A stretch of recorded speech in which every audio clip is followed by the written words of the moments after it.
Sí, clase español y wolof. Aquí venimos otra vez con el clase de wolof y español. Ya como lo habéis visto, hoy vamos a aprender el parte del cuerpo. Tey dañuy jàng cëru yaram yi. Cër yi nekk ci yaram bi moom la ñuy jàng. Si veis aquí ya los tenemos escrito en el español y también en el wolof. Bu ngeen ko gisee tamit bind nañ ko ci español ak ci wolof. Entonces vamos a ir ahora a aprender el vocabulario del wolof. Bueno, y español. La cabeza mooy boppa bi. En wolof tenemos bi como es el artículo, como la cabeza. Entonces aquí vamos a decir boppa bi. Las cejas mooy karaw bët.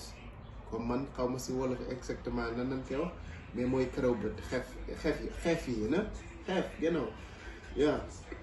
Bueno, las pestañas mooy tesngal, mooy karaw bët yu ñuul yi nekk ci fii nii, la pestaña.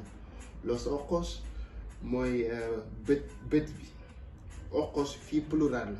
Los ojos, bët yi. Normalement bët bi dafay nekk singular, entonces bët yi la ñuy def.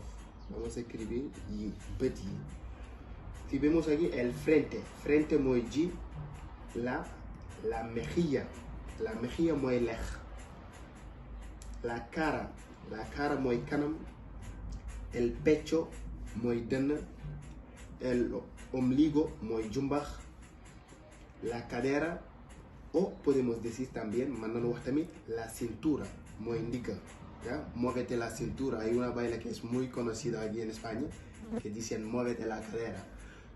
Mooy move you ndigga. How to call it. Bueno, bu ñu ñëwaatee si fii, el pelo mooy karaw bi. El muslo mooy poch. La rodilla mooy oom bi. La pierna mooy yel. Cuando te dicen que tienes las piernas muy largas, am nga yel yu gudda, sa yel yu gudda yi na. El tobillo mooy si suufu tànk bi, mooy si wolof xaw ma nu koy wax, mais tobillo lañ koy wax, mooy fii si suuf tànk ne. Bu ñëwee si fii la espalda mooy digga ginnaaw bi, la espalda.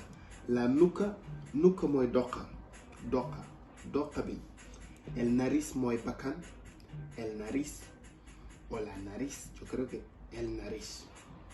Bueno, si venimos aquí, el cuello mooy baat bi.